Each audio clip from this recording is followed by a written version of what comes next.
চলে গেলেন বরেণ্য চিত্রশিল্পী এবং পাপিট শিল্পের পথিকৃৎ মুস্তাফা মনোয়ার। সোমবার সকালে চিকিৎসাধীন অবস্থায় রাজধানীর একটি হাসপাতালে মৃত্যুবরণ করেন তিনি।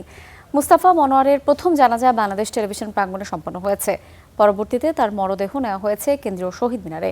সেখানে রয়েছেন আমাদের সহকর্মী মাছরুল ইসলাম।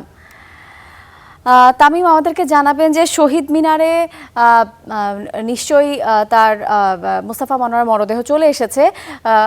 জানাজা কখন অনুষ্ঠিত হবে এবং আপনার কাছে যদি তথ্য থাকে দাফন কখন হবে বলে আপনার কাছে তথ্য রয়েছে?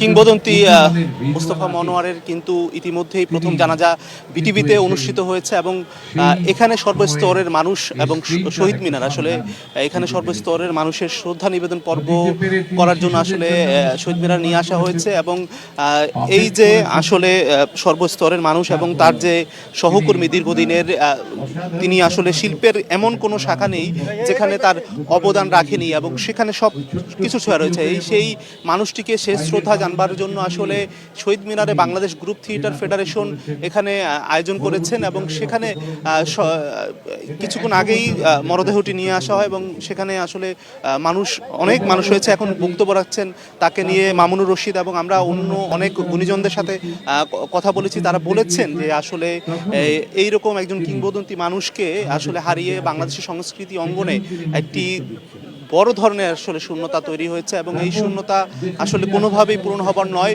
এবং বাংলাদেশে শিশুদের আসলে জন্য বিনোদনের জন্য একজন মুস্তাফা মনোয়ার যে কি অবদান রেখেছেন তা আসলে বলার অপেক্ষা রাখে না।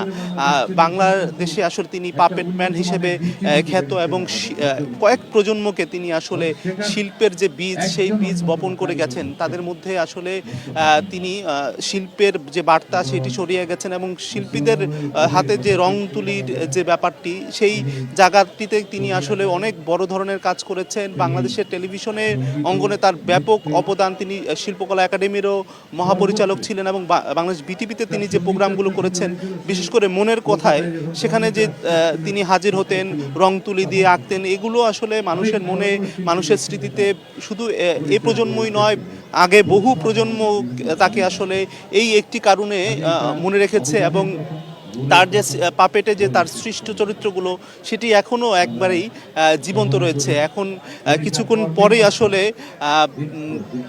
কেন্দ্রীয় শহীদ মিনার থেকে আসলে ঢাকা বিশ্ববিদ্যালয় কেন্দ্রীয় জামে মসজিদে নিয়ে যাওয়া হবে মুস্তাফা মনোয়ারের মরদেহ। এরপরে আসলে চারুকলায়, তিনি যেহেতু চারুকলায় শিক্ষকতা করেছেন, সেখানেও শেষ শ্রদ্ধা নিবেদনের একটি পর্ব রয়েছে। এরপর বনানী কবরস্থানে আসলে তাকে দাফন করা হবে।